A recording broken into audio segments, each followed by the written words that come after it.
Halo semuanya, selamat datang kembali di channel FT Share. Di video kali ini kita mau membahas sebuah komponen yang sangat penting bagi kendaraan. Bahkan saking pentingnya jika kendaraan tidak menggunakan alat ini, kendaraan tidak akan bisa berbelok dengan sempurna, tidak akan bisa berbelok dengan stabil. Komponen ini adalah diferensial atau yang biasa disebut di Indonesia itu dengan sebutan gardan. Ya, sebutan gardan ini mungkin serapan dari bahasa Belanda juga, kita nggak tahu. Tapi sebelum mulai kita juga mau ngingetin nih untuk kawan-kawan semua yang mau berdiskusi atau memberikan kritik dan juga saran, jangan ragu tulis aja di kolom komentar di bawah. Karena kita di sini sama-sama belajar atau kalian juga bisa DM IG pribadi kita. Oke, tanpa berlama-lama sekarang kita langsung aja masuk ke pembahasannya.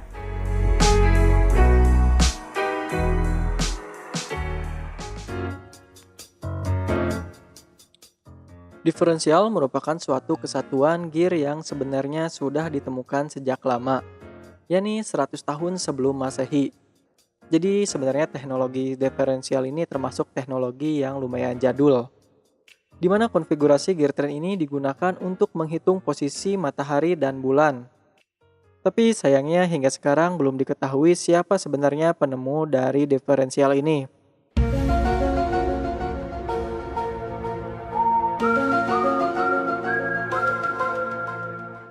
Lalu pada tahun 1876, diferensial pun mulai diaplikasikan pada kendaraan oleh James Starley. Beliaulah yang menemukan chain drive diferensial yang diaplikasikan di sepedanya. Pada tahun 1897, diferensial pun dikembangkan lagi oleh David Shearer dan diaplikasikan lagi pada mobil bermesin tenaga uap yang biasa disebut sebagai steam car. Lanjut, pada 1932, Porsche mengembangkan dan mematenkan juga Limited Slip Differential atau yang disingkat sebagai LSD. Dan pada tahun 1958, Vernon Gliessman mengembangkan dan membuat hak paten untuk Torsen Dual Drive Differential. Oke, kita rasa cukup untuk sejarahnya. Lalu sekarang seperti apakah konfigurasi alat ini dan bagaimanakah alat ini dapat bekerja? Seperti yang kita tahu bahwa saat mesin mulai menyalurkan energi hingga ke roda, maka terjadi putaran yang dapat mendorong kendaraan secara bersamaan. Tentunya dengan kecepatan putaran yang sama antara roda kiri dan kanan. Namun, pada saat kendaraan melewati jalan yang berbelok, di sini kita akan menemukan sebuah permasalahan, di mana saat kendaraan berbelok dan kecepatan antara roda kiri dan kanan tetap sama, maka akan terjadi slip di salah satu roda. Hal ini dikarenakan kebutuhan diameter putaran kendaraan antara kedua roda yang berbeda saat berbelok. Kita ambil contoh, untuk kawan-kawan yang pernah melihat marching band ataupun parade yang membentuk gerakan berputar pada suatu sumbu. Kita sebut saja orang yang berada di tengah-tengah lingkaran jalur gerak dengan sebutan A hingga yang paling jauh kita sebut sebagai Z. Untuk bergerak berputar membentuk sebuah lingkaran, A hanya perlu sedikit melakukan gerakan. Tapi berbeda jauh dengan kondisi Z. Karena untuk membentuk sumbu putaran yang tetap lurus, maka Z harus mengeluarkan lebih banyak daya dan upaya untuk melangkah lebih jauh. Nah, kurang lebih seperti itulah gambaran yang terjadi dengan kendaraan kita jika roda kendaraan tetap berputar dengan kecepatan yang sama pada saat berbelok. Di mana pada saat berbelok, maka roda yang berada pada diameter dalam jalur harus berputar lebih lambat, dan roda yang berada pada diameter luar harus berputar lebih cepat. Pada jenis roda yang tidak terhubung dengan suatu penggerak atau yang biasa disebut sebagai non-drive wheels, hal ini tidak menjadi masalah, karena setiap roda bisa bergerak dan berputar dengan bebas mengikuti kondisi. Contohnya, kedua roda depan pada sebuah mobil berpenggerak belakang atau sebaliknya. Hal ini terjadi karena antara kedua roda kiri dan kanan sama sekali tidak terhubung. Berbeda halnya dengan roda yang terhubung dengan suatu penggerak atau sering kali disebut sebagai drive wheels. Maka kedua roda drive wheel tersebut pasti terhubung dengan suatu sumber energi putaran. Namun permasalahannya, walaupun sumber energinya sama, roda ini harus tetap dapat berputar dengan kecepatan yang berbeda antara roda kiri dan kanan. Seperti yang kita gambarkan dengan marching band tadi. Untuk merealisasikan hal tersebut pada sebuah kendaraan, dipasanglah konfigurasi gear bernama diferensial yang di Indonesia sering disebut sebagai gardan. Meskipun sepintas diferensial terlihat rumit, sebenarnya alat ini memiliki mekanisme kerja yang sederhana. Karena pada dasarnya setiap roda berputar secara independen atau secara bebas. Lalu dikembangkan dengan memberikan jari-jari pada setiap shaft untuk memutar kedua roda ini. Dan roda pun dapat digerakkan melalui sebuah batang penghubung. Namun hal tersebut menyebabkan roda masih berputar dengan kecepatan yang sama. Untuk menanggulangi hal ini, maka batang penghubung pun dibuat dapat berotasi secara bebas juga.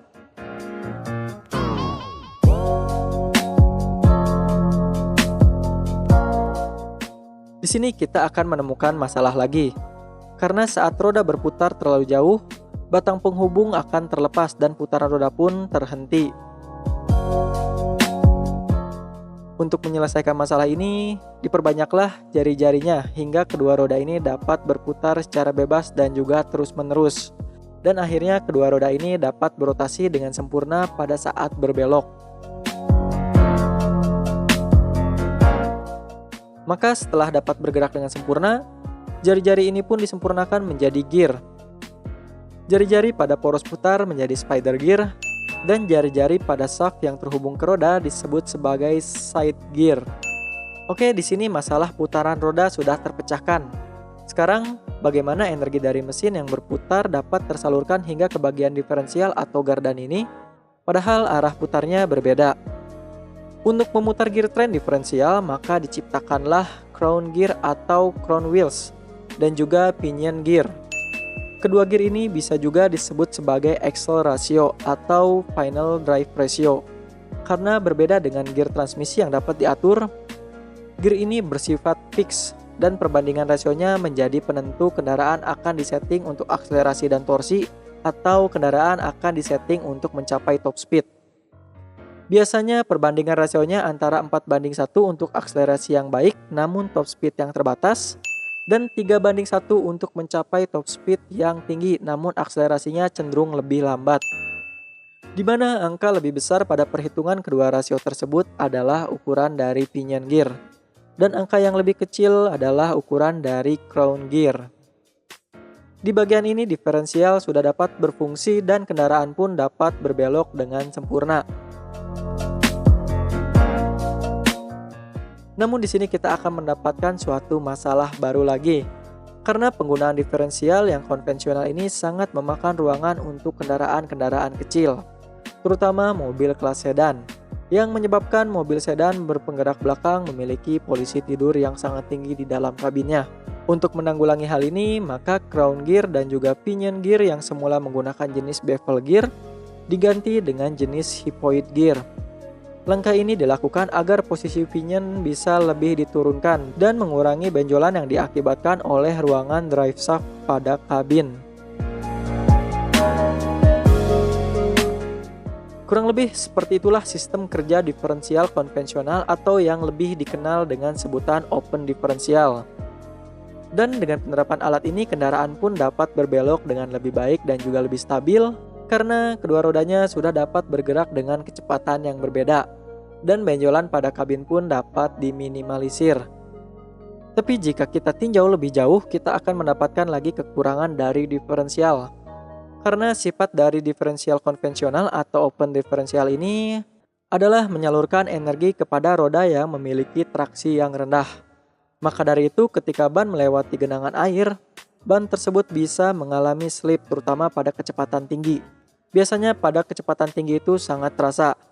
Dan juga sama halnya pada saat salah satu roda tidak dapat mencengkram karena melewati medan yang berat, maka energi putaran akan tersalurkan sepenuhnya pada roda yang tidak mencengkram tersebut dan menyebabkan kendaraan tersangkut. Oleh karena itu, Porsche pun mengembangkan teknologi LSD atau Limited Slip Differential yang menggunakan sistem clutch untuk mengurangi slip pada salah satu roda.